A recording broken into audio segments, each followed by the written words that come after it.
కూటమి పాలనలో ఎంతమంది ఎమ్మెల్యేలు ఓడిపోబోతున్నారు, ఎంతమంది మంత్రులు ఓడిపోబోతున్నారు? ఎందుకంటే కూటమి పాలనలో ఇప్పటి వరకు అంటే సంవత్సరం ఏడాది పాలన తర్వాత చాలా సర్వేలు అయితే వచ్చాయి. ప్రామాణికం ఉన్న సర్వే అయితేనే మనం చెప్తామండి, దాంట్లో ఎలాంటి డౌట్ లేదు. ఈ సర్వే పక్కగా ఉంటుందా అని అంటే చెప్తాం, కాబట్టే చెప్పబోతున్నాం. కాబట్టి కూటమి పాలనలో ఓడిపోయే ఎమ్మెల్యేలు మంత్రులు వీళ్ళే, దాంట్లో ఎలాంటి డౌట్ లేదు. ఎప్పటికిప్పుడు ఎన్నికలు వస్తే ఖచ్చితంగా ఓడిపోతారు. 2029 ఎన్నికలు వచ్చినా సరే వీళ్ళ ఓటమి అయితే కనుక తప్పదు. ఎందుకంటే వీళ్ళ మీద వ్యతిరేకత నియోజకవర్గాల్లో అంత దారుణంగా ఉంది. కాబట్టి 1, 2 కాదు, చాలా అయితే వీళ్ళ మీద ఉన్నాయి అని అయితే కనుక ఆ సర్వే ఏదైతే రైస్ సర్వే ఉందో ఆ రైస్ సర్వే చెప్పిన దాన్ని బట్టి డేంజర్ జోన్లో ఉన్న వాళ్ళు వీళ్ళ ఈ ఎమ్మెల్యేలు అందరూ కూడా. ఎవరా ఎమ్మెల్యేలు, ఎంతమంది ఓడిపోబోతున్నారు, ఇవన్నీ చెప్పే ముందు నాదో రిక్వెస్ట్ ఉందండి. రాష్ట్రం మొత్తం తెలియాల్సిన వీడియో ఫస్ట్ అయితే లైక్ చేయండి. లైక్ చేయడం వల్ల నాకు మోటివేషన్ ఉంటుంది. లైక్ చేయడం మీ బాధ్యత నిజంగా. కాబట్టి షేర్ చేయండి. అలాగే కొత్తగా మన ఛానల్ చూస్తే పక్కాగా సబ్స్క్రైబ్ చేయండి. ఈ 3 పనులు మీరు చేయండి, మిగిలింది నేను చేస్తా. ఓకేనా? చూస్తున్న మీరు అందరూ ఫస్ట్ లైక్ చేయండి. కాబట్టి 175 అసెంబ్లీ సీట్లకు గాను అలాగే 25 పార్లమెంటు స్థానాలకు గాను ఎంతమంది ఓడిపోబోతున్నారు? ఎందుకు ఓడిపోతారయ్యా, ఏడాది పాలనలోనే ఎలా ఓడిపోతారని మీరు అనుకోవచ్చు. ఖచ్చితంగా అంత తీవ్రమైన అసంతృప్తి అయితే వీళ్ళ మీద ఉంది. ఒకసారి మంత్రులు చదువుతారు, కొంచెం వీడియో లెంత్ అయినా కంగారు పడకుండా చూడండి.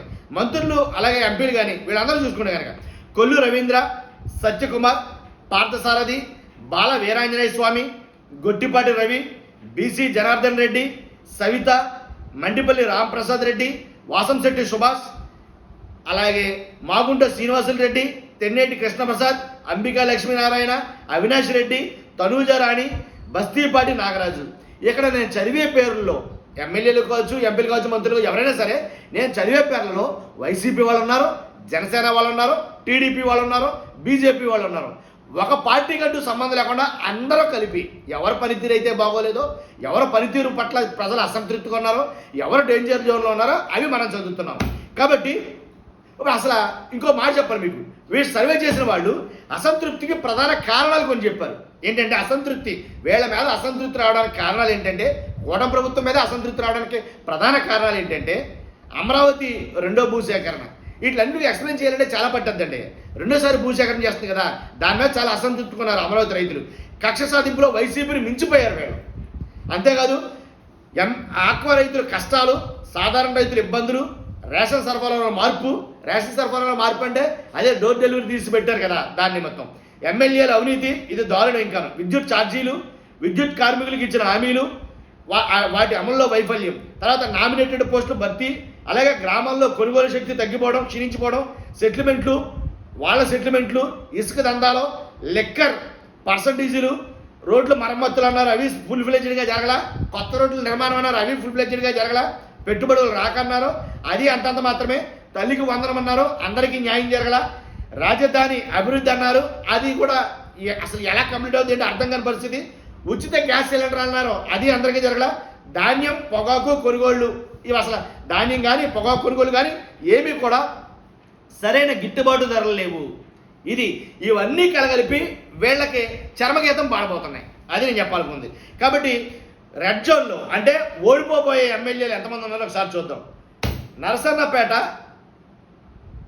బగ్గు రమణమూర్తి గారు, అలాగే పాతపట్నం మామిడి గోవిందరావు గారు, శ్రీకాకుళం గోడు శంకర్ గారు, చీపురుపల్లి కిమిడి కళా వెంకట్రావు గారు, పార్వతీపురం బోనెల విజయచందర్, పాలకొండ నిమ్మక జయకృష్ణ, అరకు రేగ మత్స్యలింగం వైసీపీ, మాడుగుల బండారు సత్యనారాయణమూర్తి, పాడేరు మత్స్యరస విశ్వేశ్వరరాజు వైసీపీ అండిన, విశాఖ సౌత్ వంశీకృష్ణ శ్రీనివాస్ జనసేన ఎమ్మెల్యే, అలాగే Yelamanchili Sundarapu Vijay Kumar Janasena MLA, Kakinada city Vanamadi Venkateswara Rao, Kakinada rural Pantham Venkateswarlu అదే పంతం నానాజీ గారు జనసేన, పి గన్నవరం గిడ్డి సత్యనారాయణ జనసేన, రాజానగరం బత్తుల బలరామకృష్ణ జనసేన. మ్యాక్సిమం చాలామంది కూడాను మరలా మనకు 2వ సీట్ ఇస్తారో ఎవరో వీళ్ళం, మరలా సార్ 2వ మనం వస్తామో రామో. కాబట్టి వచ్చిన కాడికి మనకు అవకాశం వచ్చింది, అందిన కాడికి అన్న విధానంలో అయితే కనుక చాలామంది ఉన్నారండి. ఇది కరెక్ట్ విధానం కాదు. ఎందుకంటే ఇంకా 4 సంవత్సరాల పరిపాలన కంటే ఇప్పుడు సెర్చ్ చేసుకుంటే అవసరమైతే మళ్ళీ పరిస్థితులు మారచ్చు. ఇంకా ఉన్నారు రామచంద్రపురం వాసంశెట్టి సుభాష్, అలాగే రాజోలు దేవవర ప్రసాద్ జనసేన, అలాగే భీమవరం పులపర్తి రామాంజేయులు అంటే అంజబాబు గారు జనసేన, అలాగే చంద్రపూడి సొంగ రోషన్ కుమార్, అలాగే కొవ్వూరు ముప్పుడు వెంకటేశ్వరరావు, అలాగే పోలవరం చూసుకున్నట్టయితే కనుక చిర్రి బాలరాజు, అలాగే ఉంగుటూరు పచ్చమట్ల ధర్మరాజు, అవనిగడ్డ మండలి బుద్ధప్రసాద్, గుడివాడ వెనిగండ్ల రాము, తిరువూరు కొలిగిపూడి శ్రీనివాస్, గుంటూరు ఈస్టు మహమ్మద్ నజీర్, గుంటూరు వెస్టు గల్లా మాధవి, పత్తిపాడు వరుపుల సత్యప్రభ, అలాగే సత్తెనపల్లి కన్నా లక్ష్మీనారాయణ, నరసరావుపేట చదలవాడ అరవింద్ బాబు, పెదకూరపాడు భాష్యం ప్రవీణ్, చీరాల మద్దులూరి మాలకొండయ్య, అలాగే సంతనూతలపాడు బిఎన్ విజయ్ కుమార్, గూడూరు పాపం సునీల్ కుమార్, కావలి దొగమాటి వెంకటకృష్ణ, ఉదయగిరి కాకర్ల సురేష్, సుళ్ళూరుపేట నెలవల విజయ్, అలాగే జీడి నెల్లూరు విఎం థామస్, అలాగే పోతలపట్టు కె మురళీమోహన్, సచివేడు కోనేటి ఆదిమూలం, అలాగే శ్రీకాళహస్తి బొజ్జల వెంకట సుధీర్ రెడ్డి, తిరుపతి ఆరణి శ్రీనివాసులు, అలాగే బద్వేలు చూసుకుంటే కనుక దాసరి సుధా వైసీపీ అభ్యర్థి, రైల్వే కోడూరు అరవ శ్రీధర్ జనసేన అభ్యర్థి, అనంతపురం దగ్గుబాటి వెంకటేశ్వర ప్రసాద్, అలాగే సింగమల బండారు శ్రావణిశ్రీ, అలాగే గుంతకలు చూసుకున్నట్లయితే కనుక గుమ్మనూరి జయరాం, ఆదోని డాక్టర్ పార్థసారథి వాల్మీకి బీజేపీ ఇండియన, ఆళ్లగడ్డ భూమా అఖిలప్రియ, ఆలూరు బి విరూపాక్షి వైసీపీ అభ్యర్థి, కోడుమూరు అభ్యర్థి అంటే అదేనండి ఎమ్మెల్యేలు, కోడుమూరు బొగ్గుల దస్తగిరి, పాణ్యం గౌరు చరితారెడ్డి. వెళ్ళండి అంటే సుమారుగా ఎంతమంది వెళ్ళు, ఒక 51 ఇంచుమించుగా 51 మంది దాకా ఎమ్మెల్యేలు అయితే కనుక ఓడిపోవడానికి అతి చేరువలో ఉన్నారని చెప్పాలి వాస్తవంగా అయితే కనుక.